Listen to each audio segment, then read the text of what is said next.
지금 이제 계속 떨어지고 있어요. 그래서 지금 한 가슴 정도까지 떨어졌다고 보시면 되고요. 예, 지금 이제 계속 떨어져서 허리, 허벅지, 무릎, 이제 발바닥까지 가야 되는데, 그러려면은 최소한 한 2, 3년 정도의 수도권 기준으로 말씀드리면 한 2, 3년 정도는 걸릴 거라고 지금 예상이 되기 때문에 지금은 절대로 내 집 마련을 섣불리 나설 수 있는 그런 시기가 아닌 거죠.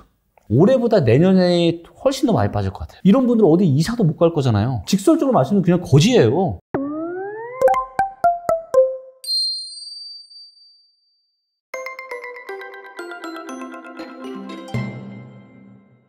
김기원 대표님 모셨습니다. 안녕하세요. 네, 안녕하세요. 대표님 워낙 또 유명하시지만 처음 보시는 또 분들을 위해서 간단하게 네. 소개 좀 부탁드립니다. 네. 그 빅데이터와 인공지능에 기반을 해서 우리들의 인생에서 가장 중요한 부동산에 대한 이런 의사결정을 과학적으로 할 수 있는 부동산 이제 플랫폼이 이제 리치고를 서비스하고 있는 데이터노우즈의 김기원 대표입니다. 제가 작년에 그 심사임당이라든지 그다음에 약간 언론사 채널 브릿지라든지 네. 많이 나오셨잖아요. 네. 그때는 사실 분위기가 정반대였어요. 네. 부동산 분위기 여전히 뜨거웠고 그렇죠. 여전히 막 신고가 치던 그런 시절이었는데 맞습니다. 그때 나오셔서 용감하게 데이터 기반 하락을 외치셨던 분들 중에 한 명이라고 제가 기억을 하고 있습니다. 정말 그 이후에 대표님이 말씀하신 대로 진행이 됐고, 그래서 이제 현재 시장 어떻게 보시는지 정말 궁금해가지고 또 제가 좀 기대를 보는 마음으로 예, 불러주셔서 감사합니다. 드려보도록 하겠습니다. 네. 그 앞으로 2년간은 뭐 절대 집 사지 말아야 된다라고 이제 강력하게 말씀을 하신 걸로 알고 있어요. 네. 그 이유가 뭔지 좀 궁금하거든요. 이제 가격이 이제 많이 빠지고는 있지만 여전히 본질적인 가치 대비해서 너무 고평가예요.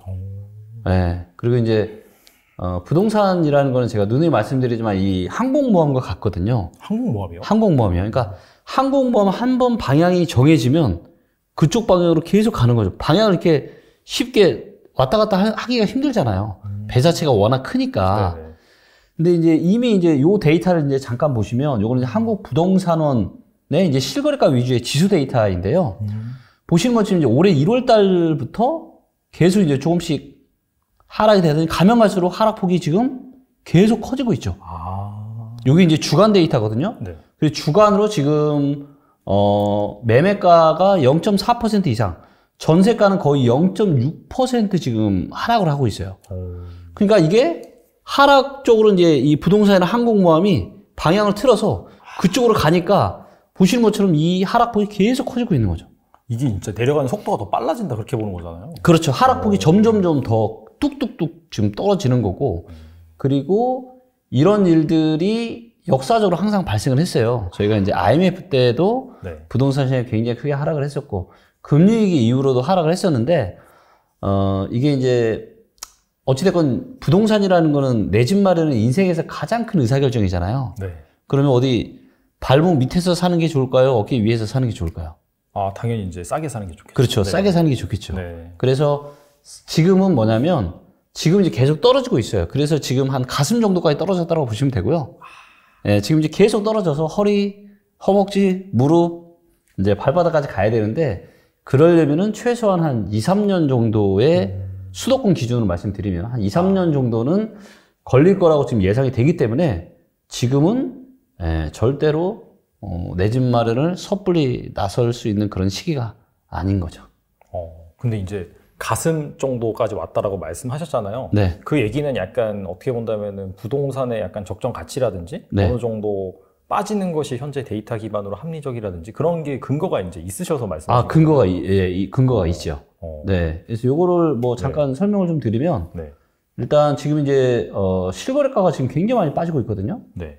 그래서 이거를 저희 리치고 팀에서 이제 아직은 앱에는 지금 안 들어갔는데 조만간 이제 앱에도 들어갈 텐데. 이 캔들 데이터. 실거래가를 가지고 이제 부동산 캔들 차트를 만들었어요. 와, 처음 봤어요. 처음 부동산 보시죠. 캔들 차트는. 이런 거는 일단 제가 너무 궁금해서.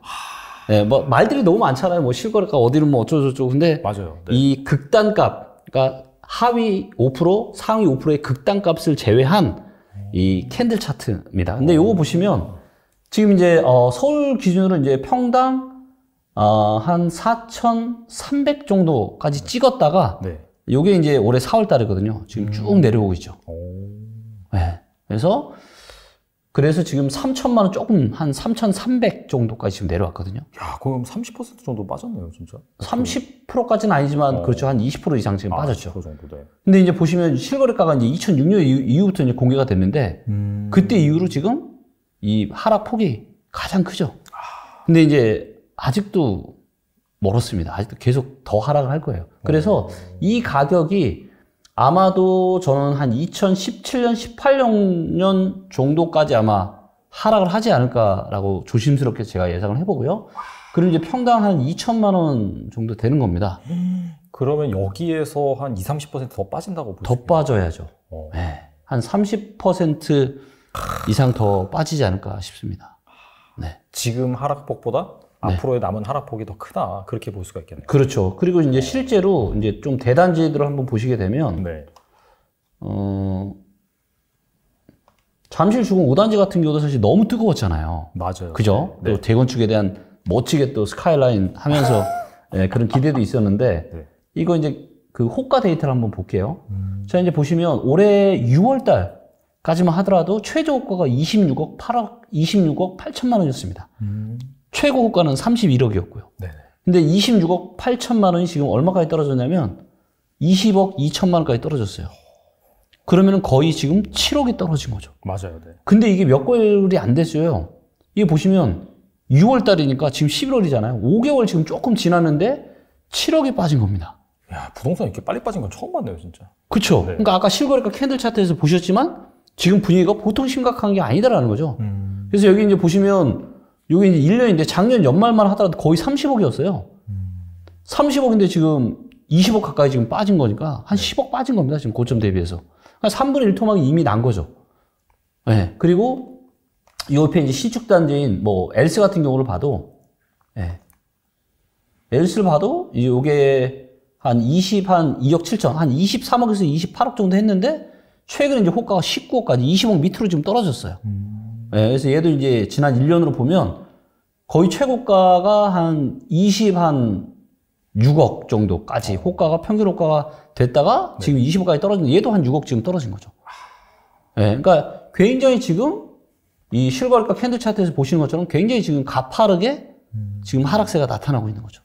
네. 보니까 사실 뭐 서울이라고 해서 뭐 강남이라고 해도 예외는 없겠네요. 예외 없죠. 그리고 이제 이거를 강남만 좀 보시면 네. 강남 구만 좀 보면 이 극단값을 제외해, 요거는 좀 극단값인 것 같고요. 근데 아무튼, 예. 근데 이제 강남이 그래도 하반 경직성이 좀 좋다라는 이야기들이 많았잖아요. 얼마 전까지도. 맞아요. 네. 근데 이제 강남은 뭐냐면, 강남도 이제 특히 내년에 아주 많이 떨어질 거라고 예상이 됩니다. 왜 하필 내년이에요, 근데? 왜냐면 이제 강남이 사실 그동안 입주 물량이 별로 없었거든요. 근데 이제 내년부터 내후년까지 2년 동안 14,000세대 정도가 입주를 해요. 그리고 이제 최근에 이야기 들어서 아시겠지만 이제 전세가가 네. 지금 여기는 아직 그렇게 극단값을 좀 제거해서 그런지 몰라도 지금 강남 쪽에 전세 가격이 막 떨어지고 있거든요. 그러니까 전세 가격이 막 7억, 8억씩, 뭐 심지어는 9억씩까지 막 떨어진다는 이런 기사들이 있잖아요. 네. 근데 이렇게 전세 가격이 떨어진다는 거는 실제 사용 가치인 수요가 그만큼 줄어든다라는 거, 이게 또 매매가에 악영향을 미치는데, 요 이제 그래프가 이제 강남구의 입주 물량 차트입니다. 근데 보시는 것처럼 올해는 되게 없었죠. 1000세대도 안 됐어요. 네. 근데 내년에 4700세대, 내후년에 7000세대.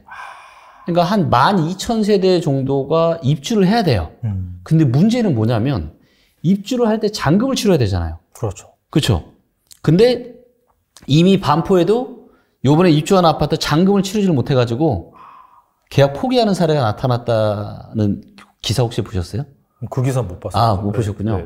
그러니까 이게 뭐냐면 올해 입주를 한다라는 거는 분양을 한 2년 반이나 3년 전에 받았겠죠. 그렇죠. 그러니까 그러면은 한 19년 정도에 아마 분양을 받았을 거예요. 그때만 해도 뭐 엄청난 고평가도 아니고 시장 분위기가 괜찮았잖아요. 그렇죠. 그러니까 어떤 생각을 아마 하셨겠냐면 입주할 때 이미 전세가가 분양가보다 더 많이 올라가는 그런 케이스도 있고, 아니면 전세금 받아서 내가 가지고 있는 돈이랑 좀 합해서 잔금을 치르는, 이렇게 보통 하시는데, 네. 지금은 이제 전세가마도 뚝뚝 지금 강남에서도 떨어지고 있는 상황이다 보니까 전세가 안 구해지는 거예요. 내가 원하는 가격으로. 이미 이런 일이 벌어지고 있는데 올해는 보신 것처럼 입주 물량이 별로 없었잖아요. 근데 내년이랑 내후년에 이제 거의 5,000세대, 그 다음에 7,000세대가 들어서요. 굉장히 많은 입주 물량이 지금 강남구에 들어서는데 이걸 전부 다 잔금을 치러야 될 거 아니에요. 근데 지금 돈 있는 사람이 생각보다 많이 별로 없어요. 지금 뭐 많은 자산들이 지금 하락하고 워낙 이제 금리가 또 높다 보니까 그래서 물론 이제 여유가 있으신 분들도 계시겠지만 12,000세대가 사실 작은 세대수가 아니거든요. 이 중에는 아마 잔금을 못 치르시는 분도 계실 거고 그로 인해서 강남의 전세가는 아마 내년에 훨씬 더 안 좋을 거고 그렇다면 매매가에도 상당히 이제 안 좋은 영향을 받게 되겠죠. 네. 앞서서 이제 2024년 앞으로 한 2, 3년 정도는 안 좋을 거라고 말씀하셨는데 네. 그런 것들이 이제 강남뿐만 아니라 비단 약간 그런 전반적인 서울이라든지 수도권도 약간 비슷한 상황이라고 볼 수 있을까요? 네, 맞습니다. 수도권도 똑같고요. 수도권 중에서 제일 안 좋아질 곳은 인천이죠. 이제 인천은 네. 인천을 잠깐 데이터를 좀 보여드리면 네. 지금 이제 다시 아까 인천 얘기로 다시 돌아가면 네네. 인천 이제 제가 왜 위험하다고 말씀드리지만 요게 이제 인천의 입주 물량이에요. 근데 이제 장난 아니네요. 예, 요게 이제 올해고 내년이고요. 24년, 25년까지도 어때요? 지난 예전보다 많네요. 20 몇 년간의 평균치보다 훨씬 많죠. 이야. 자, 안 그래도 지금 인천은 네. 인천은 보시면 요게 이제 매매 수급이고 요게 전세 수급인데 네. 매매 수급 요 막대 그래프인데 매매 수급이 아주 낮죠. 아, 그러네. 그러니까 거의 지금 매매 시장이 엄청 안 좋은 건데 보시면 전세도 파란색이죠. 전세 시장도 안 좋아. 근데 입주 물량 이렇게 많으면 어떻게 될까요? 훨씬 더 시장이 안 좋아지시죠. 근데 엎친 데 덮친 격이네요. 맞습니다. 그래서 엎친 데 덮친 격이 지금 이제 인천이고 또 대구죠. 그래서 그 두 지역이 2023년에 가장 안 좋을 겁니다. 딴 데도 안 좋겠지만 특히나 더 안 좋을 곳이 그 두 곳이죠. 네. 사실 나중에 여쭤보려고 그랬는데 대전도 약간 좀 심각한가요? 대전이요? 네. 대전 같은 경우는 그러니까 지금 이제 뭐가 문제냐면요. 지금 전국적으로 문제가 뭐냐면 네. 너무나도 본질적인 가치 대비해서 과도하게 올랐어요. 그러니까 예를 들면 그 누구도 예상하지 못했던 코로나가 터지지 않았다라면 맞아요. 코로나가 안 터졌으면 이렇게 부동산 시장이 2020년과 21년에 뜨겁지 않았을 거예요. 거의 한 2019년 그때 경기 침체 온다 그러면서 약간 불안불안했었잖아요. 맞습니다. 그때. 그리고 실제로 여러 가지 데이터가 경기 침체를 가리키고 있었는데 코로나가 터지면서 금리를 역사상 최저금리로 낮추고 유동성을 푸니까 전 세계적으로 엄청난 버블이 생긴 거죠. 그래서 주식, 코인, 거기다가 부동산까지 난리가 났던 거예요. 그러면서 본질적인 가치보다 훨씬 더 많이 올라간 게 이게 사실은 제일 큰 문제예요. 그렇기 때문에 너무나도 지금 과도하게 고평가되는데 그걸 알 수 있는 데이터가 뭐냐면 이런 이 주택 구매력 지수 같은 데이터예요.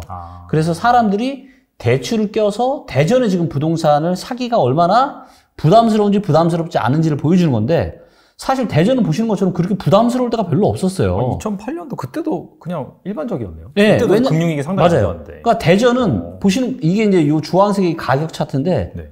굉장히 완만하게 오르죠. 그러네요. 네. 그러다 보니까 별로 고평가된 기간이 별로 없었습니다. 근데 지금 요 코로나 때문에 이 버블이 생긴 거였거든요. 그러면서 이 주택 구매력 지수가 어때요? 역사상 가장 낮은 수준인 거죠.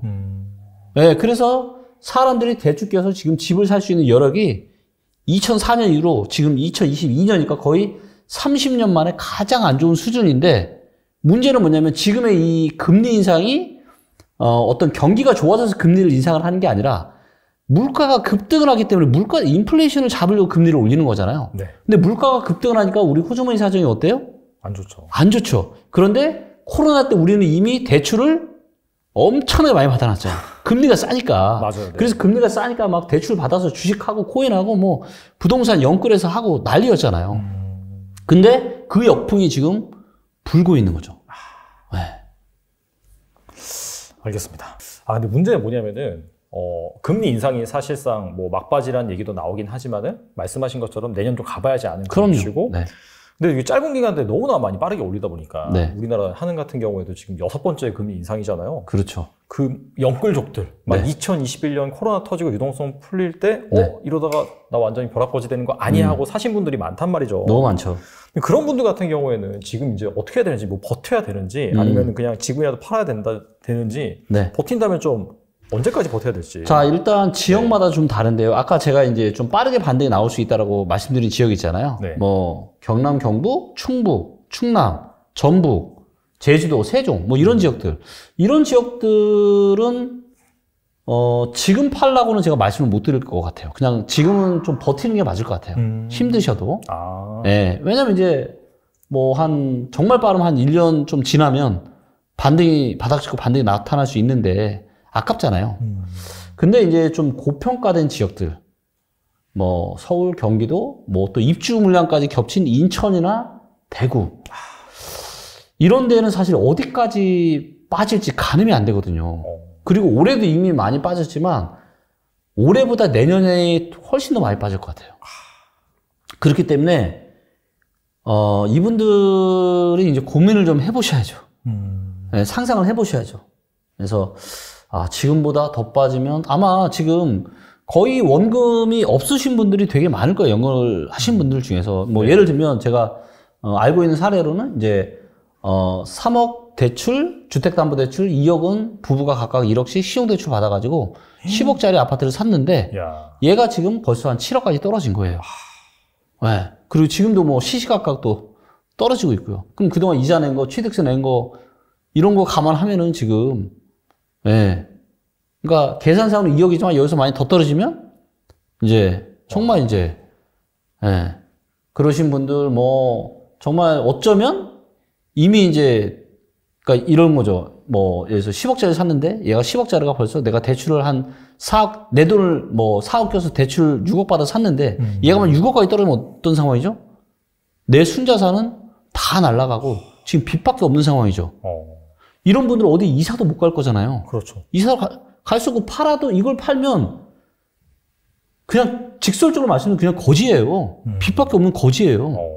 지금 이런 분들이 아마 계속 지금 많이 나타나고 있고 내년에도 아마 심각한 문제가 될 것 같고 그리고 이게 이제 담보가치 이제 밑으로까지 떨어지면 이제 경매나 공매가 또 들어오게 될 겁니다. 네. 그래서 사실 이거는 조언을 그러니까 제가 작년에 2021년 10월 달에 제가 그 변곡점이 드디어 왔다. 10년에 한번 올까 말까 한 기회니까 지금 팔아야 된다 무조건 제가 좀 강력하게 얘기했잖아요 그때. 사실 그때 제가 드린 그 조언을 들으셔서 그때 파셨어야 되는데 지금 이제 못 파니까 이제 지금은 어떻게 보면 소유권 외양간 고쳐야 되는 상황인데 고칠 수조차 지금 없는 뭔가 해야 되는 대응을 할 수가 없잖아요 아예. 그렇죠. 네. 팔려고 내놔도 사실은 팔리지도 않고요. 맞아요. 네. 그렇기 때문에 여러분들이 또다시 이제 인생은 그럼에도 불구하고 이 또한 지나갈 거고요. 언젠가 또다시 부동산에 대한 의사결정 하실 때가 올 겁니다. 자, 제가 말씀드립니다. 부동산은요, 한번 사면 내가 최소한 2년은 들고 있어야 되잖아요. 그렇죠. 여러 가지 세금이나 이런 거 감안하면. 네네. 그렇기 때문에 반드시 2년 뒤를 보고 의사결정을 해야 돼요. 그래서 지금이 억깨면 사야 돼요, 안 사야 돼요? 안 사야죠. 안 사야죠. 그래서 제가 2020년 초중반에 제가 수도권 부동산은 지금 억깨니까 사면 안 된다고 제가 누누이 그렇게 얘기를 했던 겁니다. 그리고 당장은 좋았겠죠. 21년 한 여름까지는 올랐으니까. 맞아요. 근데 지금 2년 지나고 나서 지금 어떻게 됐어요? 완전히 지금 난리 났죠. 오른 건 뭐 다 떨어지고 그 밑으로까지 지금 떨어지고 있으니까. 그렇기 때문에 부동산은요, 무조건 허리 밑에 사야 돼요. 그리고 가능한 무릎 밑에 사셔야 되고, 파는 건 언제 팔아야 되냐?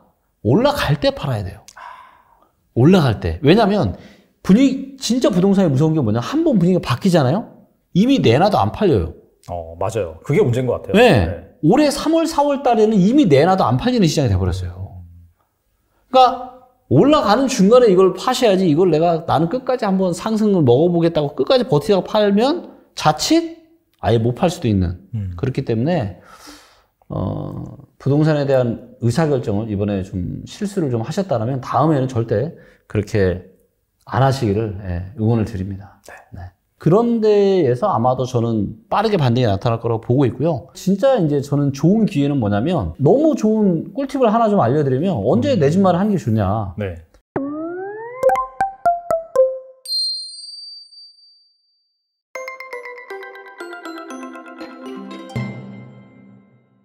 그렇다면은 이제 한 방금 말씀하신 뭐 한 2, 3년 정도? 물론 네. 지역마다 좀 다르긴 하겠지만은 네. 그렇다면은 지금 가슴 정도에 왔고 네. 또 발끝까지 내려갈 때까지 좀 기다려야 된다고 하셨는데 네. 그 발끝까지 내려가서 이 아파트를 부동산을 좀 싸게 살 수 있는 네. 그런 시기가 언제쯤 될 것인지 궁금하거든요. 그런 시기는 지역마다 조금씩 다를 것 같아요. 왜냐하면 지역마다 이 고평가와 저평가의 정도가 좀 다르거든요. 네. 그래서 이제 뭐 경남, 경북, 충남, 충북, 세종, 제주, 전북 이 지역들 같은 경우는 반등이 저는 빨리 좀 나타날 거라고 봐요. 왜냐면 지역마다 조금씩 다르긴 한데 입주 물량이 일단은 많은 데가 별로, 충남 빼고는 입주 물량이 일단 별로 없고요. 그 다음에 이 지역들은 크게 오르지는 못했습니다. 그러니까 한 14, 15년부터 2021년까지 수도권이나 광역시는 굉장히 많이 올랐는데 네. 지방은 별로 못 오르다가 2019년 중후반, 2020년 초부터 올라가기 시작했어요. 그래서 덩달아서 올라가다가 지금 이제 이 코로나 역풍, 금리 인상 때문에 같이 덩달아서 떨어지고 있어요. 그래서 이거를 실거래가를 한번 보시면, 네. 자, 먼저 경남을 한번 보겠습니다. 네. 자, 이제 보시면, 경남은 수도권은 굉장히 많이 올라갔던 기간에 경남은 평당 한 600에서 700 정도를 왔다 갔다 하고, 횡보를 하고 있었죠. 네네. 그리고 이제 2019년 말부터 이렇게 올라갔는데, 그래서 평당 850까지 갔다가 지금 덩달아 같이 떨어지고 있는 거거든요. 근데 지금 벌써 얼마까지 떨어졌어요? 지금 750 밑으로까지 떨어졌죠. 자, 그럼 여기서 조금만 가격 더 떨어지면 어떻게 되죠? 2014, 15년 가격이에요. 그러면은 평당 이게 650이거든요. 근데 아마 어쩌면 이거보다 더 떨어질 수도 있습니다. 평당 600이나 550까지도 저는 떨어질 수 있다고 봐요. 왜냐하면 지금의 이런 급격한 금리 인상이 저는 이제 내년 한 1, 2분기에 상당한 어떤 충격파가 좀 올 거라 보고 있고, 그때 아마 급락을 할 거거든요. 네네. 그렇다면 이거는 거의 이제 2010년대 초반 가격까지 떨어지는 거예요. 네, 근데 이게 경남만 그런 게 아니고요. 경북도 보시면, 경북도 보면 어때요? 네, 15, 16년 이때 가격 550이었어요, 평당. 근데 지금 올라가다 떨어져서 평당 지금 550 조금 넘는 수준이거든요. 그러니까 여기서 좀만 더 떨어지면 정말 이제 가격 메리트가 엄청나게 커진 거예요. 전북 같은 경우도 보시면 어때요? 별로 오른 게 없네요. 네, 별로 오른 게 없어요. 자, 그 다음에 충남. 충남도 잘 오르다가 지금 떨어졌죠. 그러네요. 네. 그 다음에 충북도 마찬가지예요. 그래서 가격대가 이미 벌써 한 14, 15, 16년 가격이랑 얼마 차이가 안 나요. 그런데 이거를 수도권, 경기도를 볼게요. 네. 경기도의 14, 15년 가격은 평당 얼마예요? 900 정도 됩니다. 근데 얘가 1800까지 늘어났다가 지금 이제 꺼지고 있는 건데. 네. 그러면 아까 지방이랑 봤을 때는 어때요? 아직 빠질 놈이 많은 것 같은데. 그렇죠. 네, 그래서 저는 이제 기회가 지방 쪽, 제가 보여드린 경남, 경북, 충남, 충북, 그 다음에 전북, 제주도, 세종 이런 데 중에서 입주 물량이 별로 없고, 그 다음에 일자리가 또 늘어나는 지역들이 있거든요, 이 중에서. 그런 데에서 아마도 저는 빠르게 반등이 나타날 거라고 보고 있고요. 또 뭐가 있냐면, 지금은 2013, 14, 15년 이때랑 아파트를 짓는 원가가 매우 많이 올라갔어요. 맞아요. 네. 인플레이션 때문에. 그렇죠. 원자재 가격 그래서 많이 이제 올라서. 원자재 가격도 오르고 인건비도 오르고, 그래서 제가 이제 건설 관계자분들한테 여쭤봤어요. 지금 아파트를 짓는 원가가 어떻게 되냐. 그랬더니 이제 뭐 다 조금씩 다르긴 하지만 지방은 대체적으로 평당 500 정도. 그 다음에 수도권은 평당 700에서 800만 원 정도 한다고 하더라고요. 아주 고가나 이런 거 빼고요. 일반적인. 네네. 자, 그러면 지방에 지금 아파트를 한 채 짓는데 평당 500이면 지금 가격에서 조금만 더 떨어지면 어디까지 떨어져요? 원가까지 떨어지겠네요. 그렇죠. 원가까지 떨어지는 거예요. 네. 그렇기 때문에 저는 반등이 지방시장에서 먼저 올 거라고 보고, 그러면 이 반등이 언제 올 거냐. 이거는 이제 앞으로 내년에 지금 뭐 금리 인상을 뭐 멈춘다는 얘기도 있는데, 아무도 모르거든요. 이거 어떻게 될지 아무도 몰라요. 누구는 맞아요. 뭐 기준금리 7%도 이야기하고 있고. 근데 이제 한국의 상황을 보게 되면, 지금 저는 이제 굉장히 걱정되는 게 전기거든요. 전기요? 한전. 그러니까 한전이 지금 30조 적자잖아요. 네. 근데 전기는 저는 세금이랑 똑같다고 봅니다. 그렇죠. 사실 그렇죠. 세금이죠. 네, 우리가 지금 이 전기료가 올라가면 이 임대료, 뭐 전기세 뭐 다 올라가는, 세금이 올라가는 거 똑같은 거거든요. 네. 근데 이렇게 엄청난 적자를 보고 있기 때문에 전기료를 지금 벌써 몇 번 올렸지만 내년엔 저도 계속 더 올릴 거라고 봐요.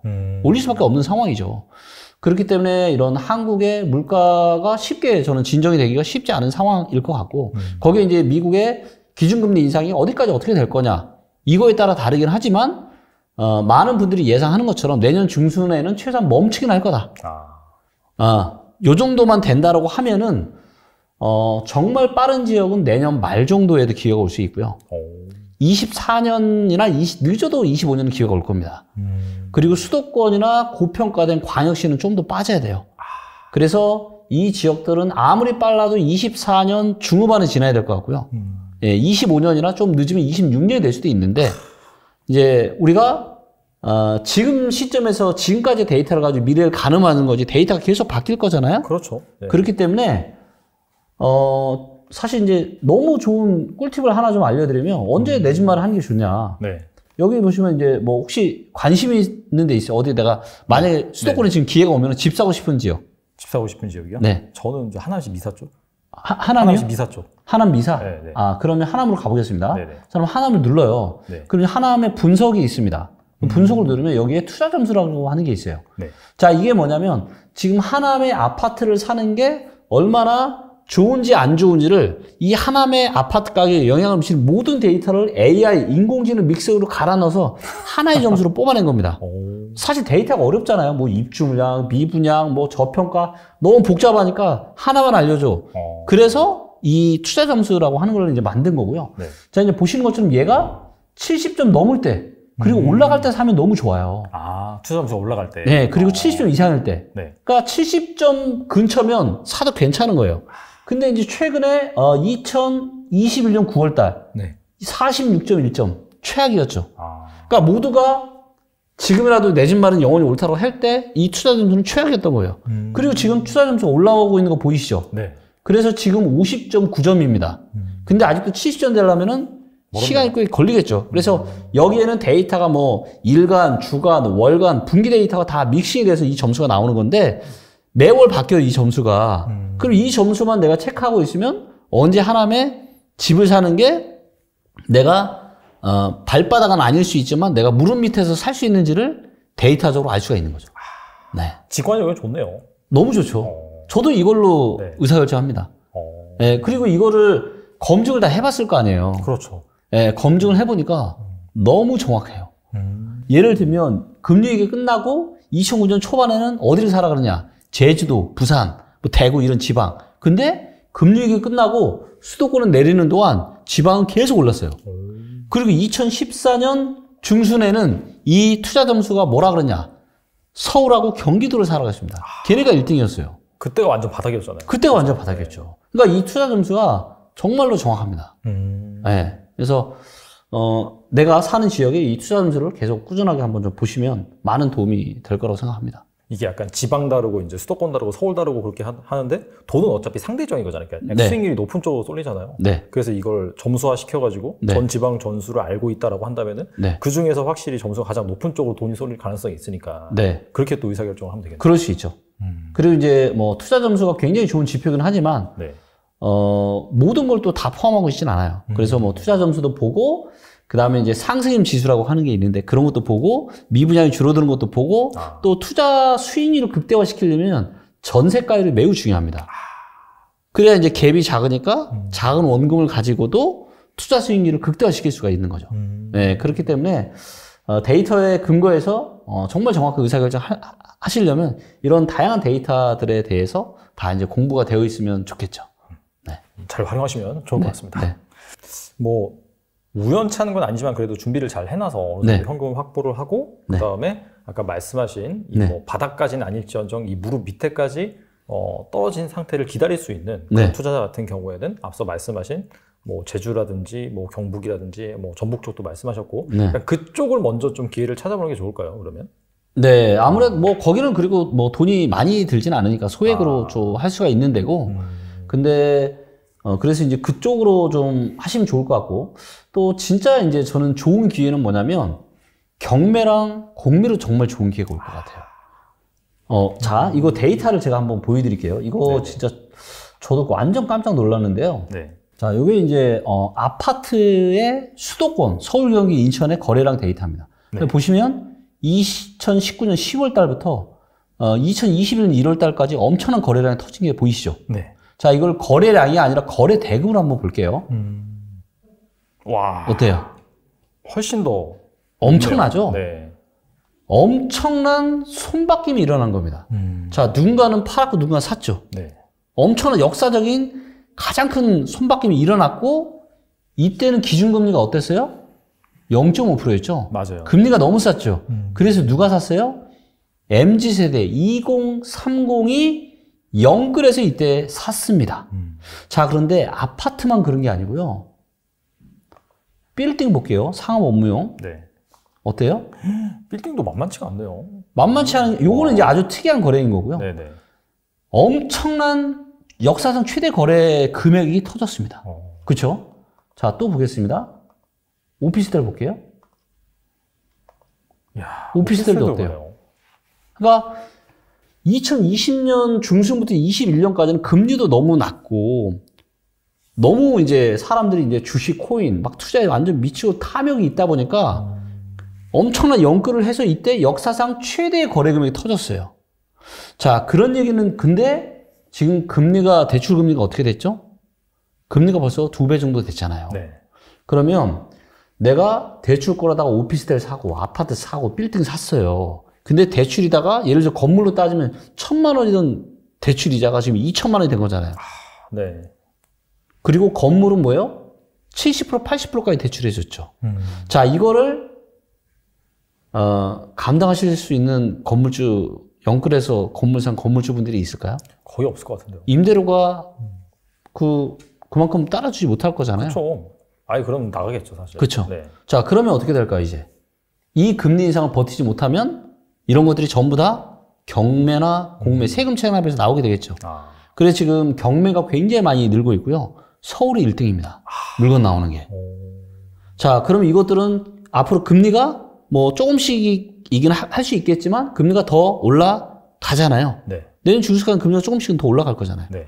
네. 그러면 대출이자보다는 더 커질 거고 그렇기 때문에 이 코로나 버블로 인한 이 시기에 연끌을 하신, 그래서 빌딩 사고 아파트 사고 오피스텔 사고 이러셨던 분들이 도저히 이제 버티지를 못하고 이렇게 시장에 경매나 공매 물건으로 나오게 되는 것들이 있을 거고요. 너무 사실 마음 아픈 이야기지만 이런 것들을 싸게 사시는 게 아마 투자 측면으로만 놓고 보자라면 가장 좋은 투자 기회가 될 거라고 생각합니다. 이 데이터를 보니까 네. 2000년대 초반부터 있는데 아파트나 오피스텔이나 뭐 빌딩이나 너나 할 것 없이 가장 그 최고점을 찍고 내려오는 그런 부분이기 맞습니다. 때문에 그렇죠. 반대로 생각한다라고 한다면 경매 시장에서도 네. 그런 역대급 물량이 거의 한 그렇죠. 20년 만에 최대로 쏟아지는 맞습니다. 그런 상황이겠네요. 그렇죠. 잘 잡아야겠네요. 네, 잘 잡아야죠. 네. 알겠습니다. 자, 지금 무역수지 적자가 이렇게 심각하고 그다음에 금리가 앞으로 더 올라갈 거잖아요. 이거는 뭐 확실한 거잖아요. 확실하죠. 지금보다는 더 올라가요. 그때가 어쩌면 진짜 엄청난 경제 충격이 오는, 정말 이제 상당한 충격파가 올 수 있지 않을까라고 생각을 하고 있고, 이게 이제 내년에 지금 한 1, 2분기 정도가 되지 않을까라고 많은 이제 업계 전문가들이 이야기하고 있고, 또 여기에 이제 저는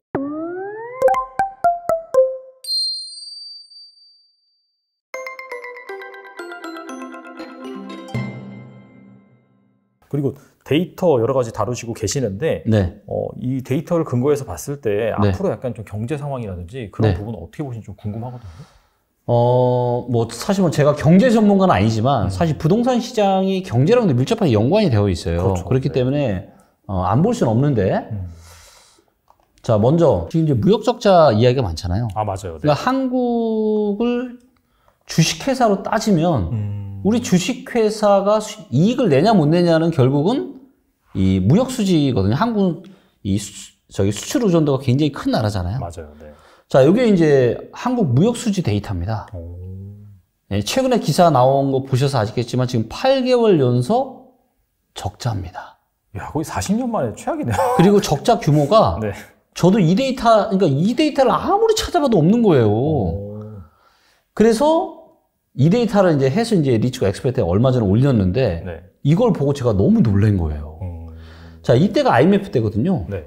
이때 무역 적자가 좀 있었다고. 근데 물론 이제 경제 규모가 지금은 비교도 할 수 없이 다르니까. 네네. 근데 이제 이때 이제 IMF가 있었고. 네. 그리고 사실 금융위기 때 좀 안 좋았고. 맞아요. 되게 괜찮았거든요. 네. 그러다가 이제 적자 0이 여기 있으니까 손해를 보기 시작한 게 이제 작년 요때 잠깐 그다음에 올해부터 사실은 손해를 보기 시작한 건데 이 내려가는 폭이 너무 무지막지하더라는 거죠. 그 얘기는 무슨 얘기냐면 지금 주식회사 대한민국은 역사상 가장 많은 지금 손실을 보고 있다. 그만큼 대한민국 경제가 매우 좋지 않다라는 거예요. 그래서 뭐 이런 것들, 그 다음에 또 이제 제가 굉장히 중요하게 보는 지표가 이제 경기 선행지수 지표인데요. 네네. 자, 이거를 보시면 요게 이제 요 주황색이 경기 선행지수입니다. 그래서 얘가 이제 7월 달에 작년 7월에 고점을 찍었어요.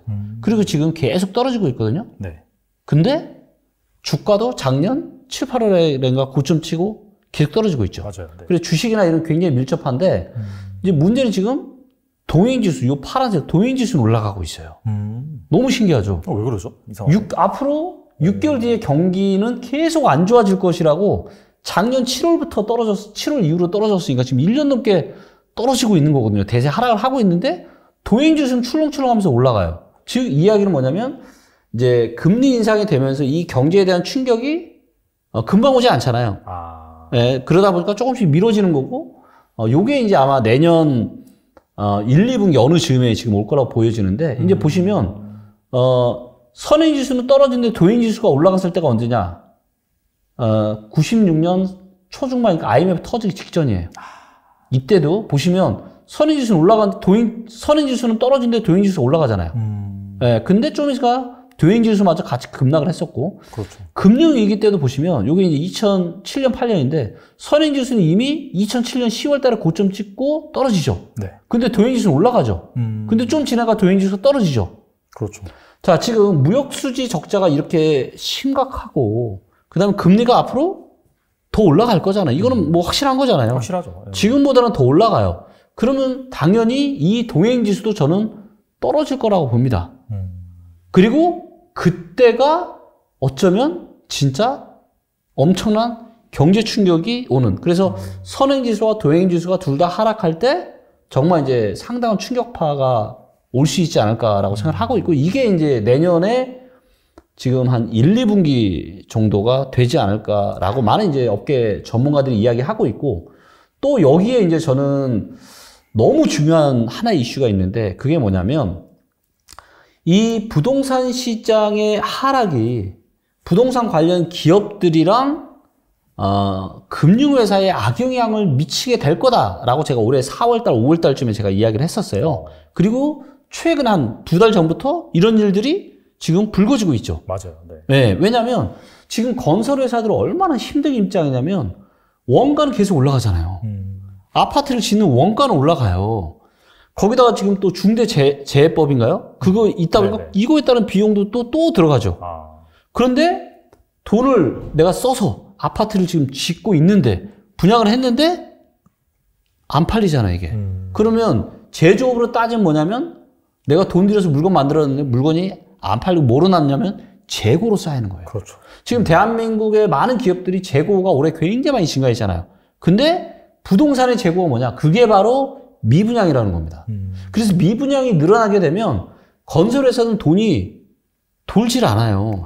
그러다 보니까 지금 한국에서 가장 지금 그나마 이제 사업성이 좀 좋다고는 재건축 단지인 둔촌주공. 둔촌주공.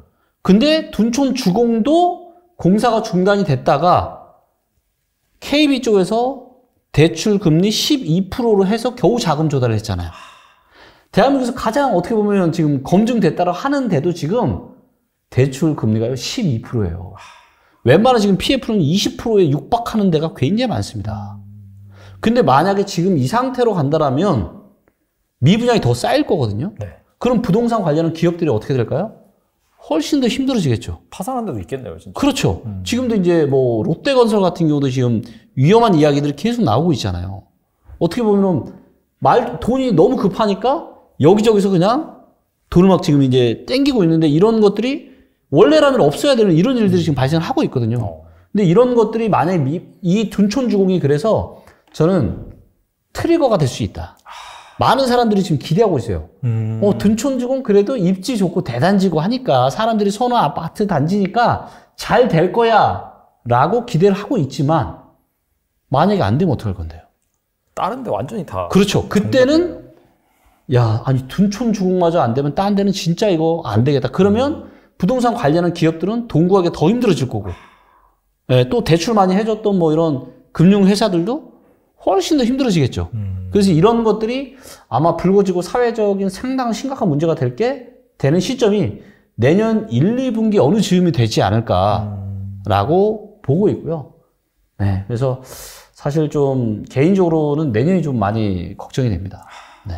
올해보다는 내년이 좀 훨씬 더 심각한 그런 상황이 될 것 같습니다. 근데 이런 것들을 외면한 게 아니라 알고 있고 대비를 해야죠, 사실. 그럼요. 네, 맞습니다. 그런 차원에서 이제 말씀을 해주신 거라 생각이 되고요. 그리고 그 부동산 관련해서 보시다시피 상당히 좋은 데이터들이 많은데 9가지 데이터가 특히나 좀 중요하다고 들었거든요. 그래서 거기에 대해서 말씀해 주시면 좋을 것 같아요. 사실 9가지까지는 안 보셔도 될 것 같고요. 자, 이게 이제 보시면 이제 투자 점수라고 하는 게 있어요. 그래서 지역마다 다 있는데 그래서 투자를 하기에 얼마나 좋은지. 그 다음에 전세 대비한 저평가 인덱스가 있습니다. 이거는 뭐냐면 실제 사용 가치인 전세 대비해서 매매가에 얼마나 거품이 있는가를 보여주는 데이터예요. 네, 그래서 이 전세 저평가 인덱스도 제가 굉장히 유용하게 활용하고 있는 데이터고요. 그 다음에 소득 대비한 저평가 인덱스. 그래서 소득 대비해서 지금 아파트 가격이 어느 정도 비싼지 싼지를 보여주는 거예요. 아까 이제 이야기 하셨지만 하남 이야기 하셨잖아요. 얘가 지금 하남이에요. 하남이 과거에 아파트가 제일 비쌌을 때가 2007년 4월 달입니다. 소득 대비한 저평가 인덱스가 12.3이었죠. 근데 얘가 제일 쌌을 때가 언제예요? 14년 4월 달, 뭐 15년 3월 달 이때죠.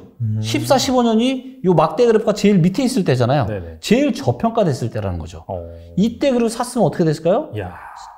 이게 하남의 아파트 가격인데 빨간색 선이 딱 바닥이죠. 그러네요. 소득 대비해서 딱 바닥일 때가 바닥이에요. 자, 그런데 이제 계속 올라가지고 2021년 6월 달이 최고점이었죠. 소득 대비해서 무려 거의 20이에요. 20. 역사적인 평균이 지금 10인데 그럼 지금 하남의 아파트가 소득 대비해서 얼마나 많이 떨어져야 되는지 감이 오시나요? 최소한 10까지는 떨어져야겠네요. 그럼요. 12까지는 떨어져야 되는 거죠, 지금. 그래서 이제 소득 대비한 저평가 인덱스, 그 다음에 이제 전세가율 같은 경우는 이제 실제 투자 원금이 어느 정도 되는지, 그리고 제가 누누이 말씀드린 전세가율이 올라갈 때 사야 된다. 그리고 내려가더라도 내려가는 초입에 사야 된다. 그때가 언제예요? 내려가는 초입이 15년, 16년. 이때까지만 사도 요 빨간색 선이 하남의 아파트 가격인데 너무 좋았잖아요. 그러게요. 그렇죠? 그 다음에 앞으로 입주 물량이 얼마나 많은지 적은지 보시면 하남은 입주 물량이 있어요, 없어요? 별로 없네요. 없어요. 이건 그나마 다행인 거죠. 그렇기 때문에 입주 물량이 없으면 반등이 아무래도 조금 더 빨리 올 수 있는 가능성도 좀 있고요. 그 다음에 미분양이 또 얼마나 많은지 적은지. 미분양이 거의 없죠. 22채밖에 없어요. 네, 그래서 미분양은 별로 없는 상황인 거고. 그 다음에 거래량 대비해서 매물량. 그래서 이제 보시는 것처럼 요 선이 있죠. 막대 그래프 중에 회색선. 얘가 이제 매물이에요. 매물이고, 요 위에 있는 막대 그래프가 거래량인데, 그래서 지금 매물이 그래도 조금 줄어들고 있죠. 그래서 요 정도의 데이터만 보셔도 충분히 이 지역과 관련된, 부동산 의사결정을 하시는데 아주 많은 도움이 될 거고, 그냥 쉽게는 그냥 투자 점수 하나만 봐도. 자, 투자 점수가 이때 제일 높았을 때가 언제냐면 24년 3월 달입니다. 82.5점. 80점이 넘으면요, 이거는 무조건 영끌해야 돼요. 영끌을 이때 해야 됩니다. 그렇죠. 이때요. 근데 14년 3월이면 이 빨간색 그래프, 이 가격이 언제? 제일 바닥일 때죠. 이때 샀으면 거의 발바닥에 사는 거 발바닥. 그리고 투자 점수가 70점이 넘었을 때가 2010년 6월 달에 70점이 넘었는데요. 근데 이때 사다 어때요? 괜찮네요. 그죠? 나쁘지 않죠. 좀만 버티면은 그렇죠. 하니까. 그러니까 이렇게 투자 점수가 마지막으로 좋았을 때가 언제냐면 18년 4월 달. 이때만 해도 올라는 가고 있었는데 투자는 여전히 좋잖아요. 그럼 이때 샀으면 이 엄청난 상승은 내 걸로 할 수 있었잖아요. 그러게요. 그렇죠. 그렇기 때문에 투자 점수가 70점 이상이면 사고 투자 점수가 올라가다 떨어지는 초입에 사는 것까지 괜찮다. 근데 이제 투자 점수가 또 한참 내려오고 있는 중간에 뭐 60점, 50점 됐는데 산다? 이거는 이제 좀 위험할 수 있다는 거죠. 당장이 아니라 2년, 3년 뒤에. 네. 확실히 이 점수만 잘 봐도. 아유, 이거 뭐 그냥 투자 점수 이거 진짜 고민 많이 했습니다. 왜냐면 이게 그냥 만들어진 게 아니고요. 네. 제가 이제 이 부동산 빅데이터 제가 전문가 1호잖아요, 대한민국에서. 근데 네. 이 분야는 그 누구보다 제가 아주 오랜 기간 정밀하게 연구를 했고, 네. 그거의 결정체가 투자 점수인데 사실 이거를 공개하기 싫죠. 네, 정말 좋은 거 나만 알고 싶잖아요. 열심히 막 심혈을 기울여서 만드셨는데. 그렇죠. 근데 이제 제가 데이터로 해보고 싶은 것 중에 하나가, 사실 그동안의 이 부동산 시장은 이제 너무 어떻게 보면 해먹을 거리가 너무 많았어요. 그러니까 뭐 아파트 시행사만 하면 그냥 돈 뭐 그냥 떼돈을 벌잖아요. 맞아요. 네. 그러니까 이제 그게 이제 정보 불균형으로 인해서 이제 그런 일들이 발생을 하는 거거든요. 근데 이거를 만약에 많은 사람들이 데이터에 근거해서 합리적인 의사결정을 하게 되면 올라갈 때 너무 많이 못 올라가게 되겠죠. 왜? 사람들이 여기는 고평가됐네? 안 살 거니까. 그렇죠. 그리고 내려갈 때도 뭐예요? 너무 많이 내려가지 않게 여기 저평가는 이제 사도 되겠네. 그래서 제가 데이터를 꿈꾸는 세상은 부동산과 의사결정을 하는 주체가 세 주체가 있습니다. 개인이 있고요. 네. 기업이 있고요. 정부가 있어요. 전부 다 데이터로 의사결정하지 않았기 때문에 부동산이 너무 이렇게 변동이 심하고 지금처럼 이제 고점에 영끌해가지고 고통받으시는 분들이 너무 많고. 근데 만약에 세 주체 모두 데이터에 근거해서 과학적으로 의사결정하면 부동산 시장의 변동성이 훨씬 줄어들겠죠. 그리고 이미 그런 시대는 저는 시작이 됐다. 왜냐면 이제 부동산 관련한 대기업들이 거의 대부분 이제 저희 회사 서비스를 아주 많이 지금 사용을 하고 있거든요. 네, 그리고 이제 저희 리치고 앱도 원래는 뭐 올해 초까지만 해도 20만 월간 사용자였는데 지금 이제 60만이 넘거든요. 그렇게 많이. 네, 월에 지금 60만 명 넘는 분들이 쓰고 있습니다.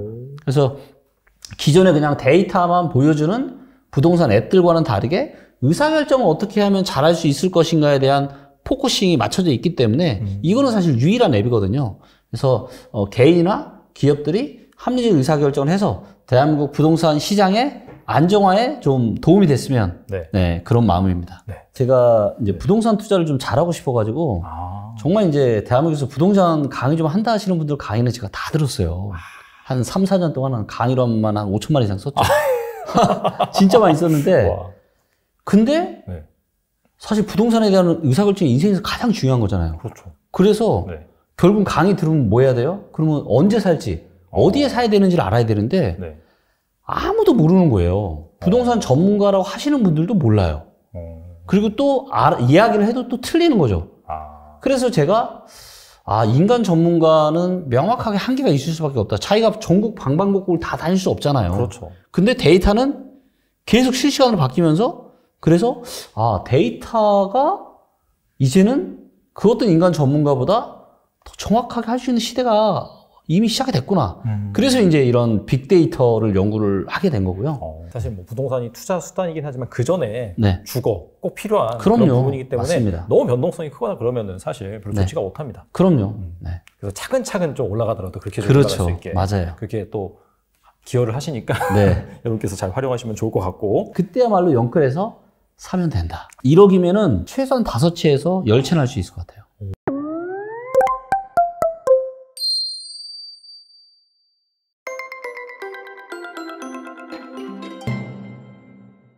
그다음에 약간 좀 길게 네. 좀 관점에서 본다라고 한다면 네. 사실상 뭐 예전에 앨런 머스크도 그런 얘기를 했고 대한민국이 위험하다.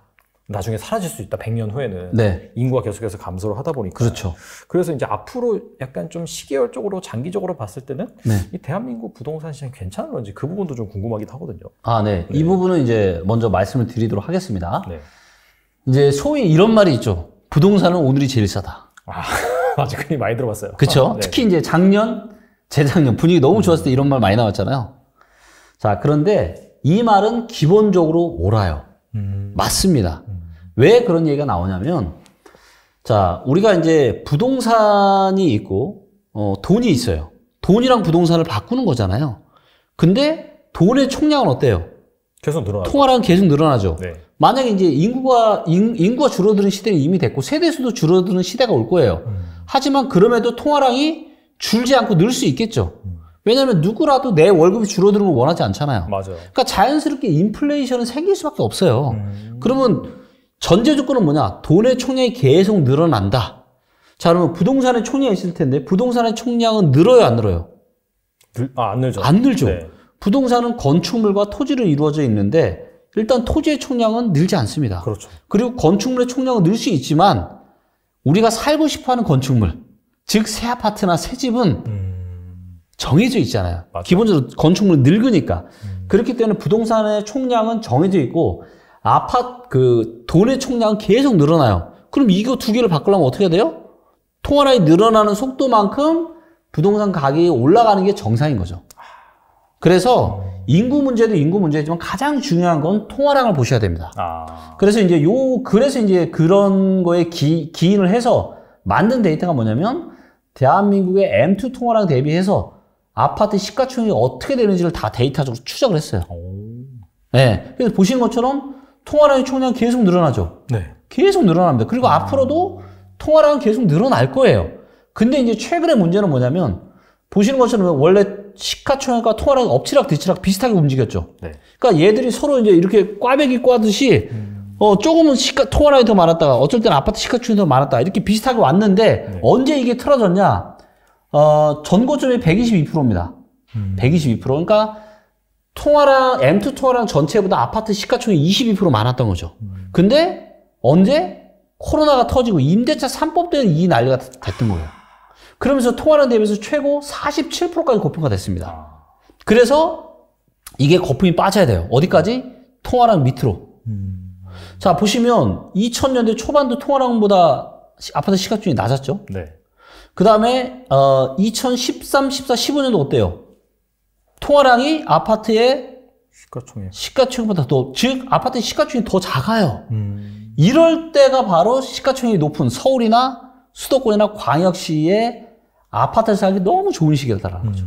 네, 그렇기 때문에 다시 한번 말씀드리지만 통화량은 앞으로 계속 늘어날 겁니다. 하지만 지금은 너무 고평가이기 때문에 단기적으로 2, 3년간은 빠질 거예요. 그러면서 통화량 밑으로까지 내려올 거고 그리고 그때는 우리는 뭐다? 그때야말로 영끌해서 사면 된다. 네. 무릎까지 빠지는 시기가 바로 그때. 그래서 일본처럼 그렇게 되는 거, 일본은 아주 특이한 케이스였어요. 일본은 일단은 한국도 지금 버블이지만 일본은 말도 못할 정도의 버블. 엄청 났었죠 그때. 그러니까 일본 도쿄를 팔면 미국 부동산 전체를 산다 그랬잖아요. 네, 맞아요. 말도 안 되는 거죠. 그렇기 때문에 일단 일본은 말도 못한 엄청난 그런 거품 그리고 대출도 100%씩 해줬잖아요. 그러니까 예를 들면 100억짜리 내가 땅을 사는데 네. 그 100억을 다 대출 은행에서. 그러니까 이제 엄청난 버블이 생겨날 수밖에 없어서 그만큼 이제 거품이 심하게 빠졌던 건데 한국은 지금 다 규제를 하잖아요. 그렇죠. 지금 DSR로 다 묶어놨단 말이에요. 돈을 함부로 많이 빌릴 수가 없어요. 그렇기 때문에 이런 것들을 다 조치를 해놨기 때문에 일본하고는 완전 다른 길을 걷게 될 거다. 하지만 아주 먼 미래를 봤을 때는 만약에 진짜 이 상태로 가면은 인구가 기하급수로 줄어드는 시대가 또 오거든요. 2040년 지나면. 네. 그때는 정말 심각해질 수도 있죠. 근데 이제 그거는 그때 데이터 보고 일단 통화량이 느는지 안 느는지 또 이제는 나이는 숫자에 불과한 세상에 왔어요.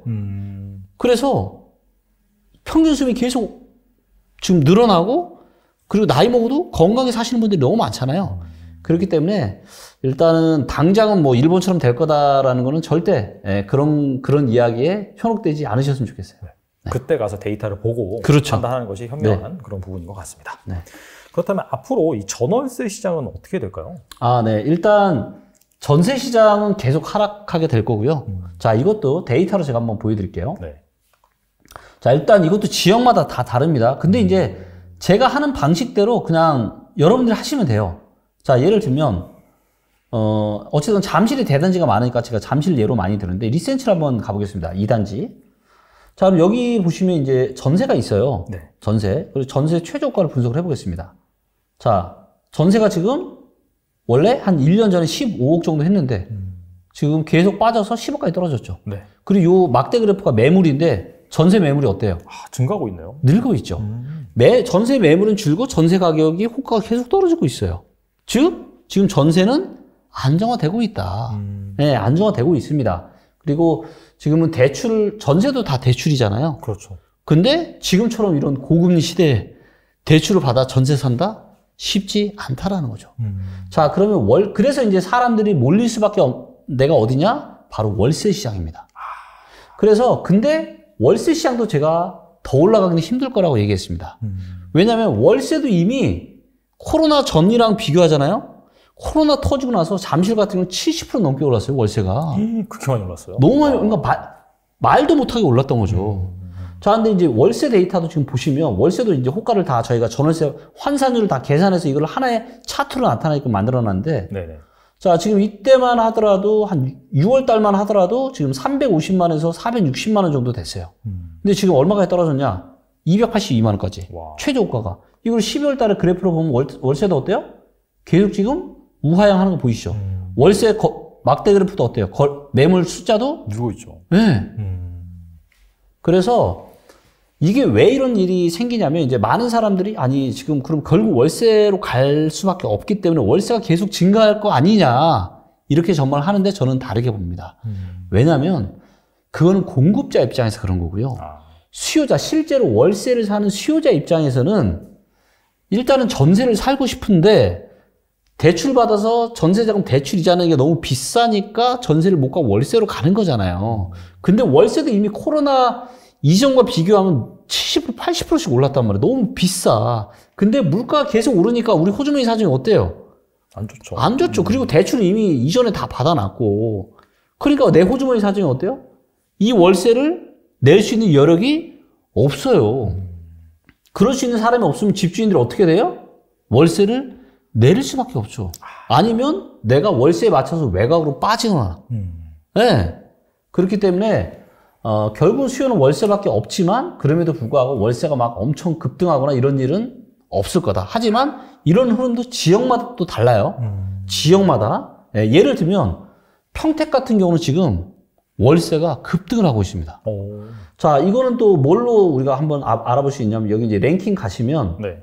일자리 데이터라는 게 있어요. 부동산에서 일자가 차지하는 비중이 굉장히 중요하잖아요.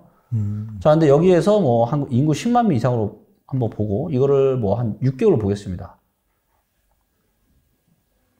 자, 이게 보시면 평택 고덕의 일자리가 2만 9천 개가 늘었어요. 6개월 동안.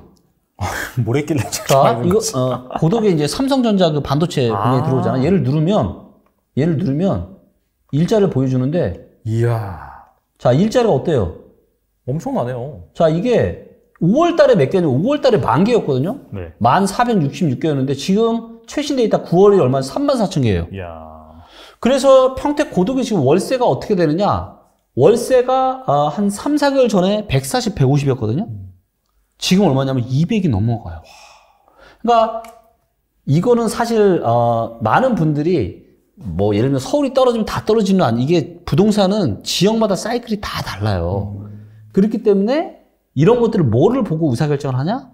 데이터가 다 있잖아요. 전국의 모든 지역의 모든 부동산에 영향을 주는 데이터가 다 있기 때문에 이걸 보시고 이제는 의사결정을 할 수 있는 시대가 된 거죠. 그래서 대부분 지금 월세도 못 올라가고 있지만 이런 고덕과 같은 일자리가 급증하는 이런 지역은 월세 가격이 미친 듯이 또 올라가고 있는 이런 현상도 발생을 합니다.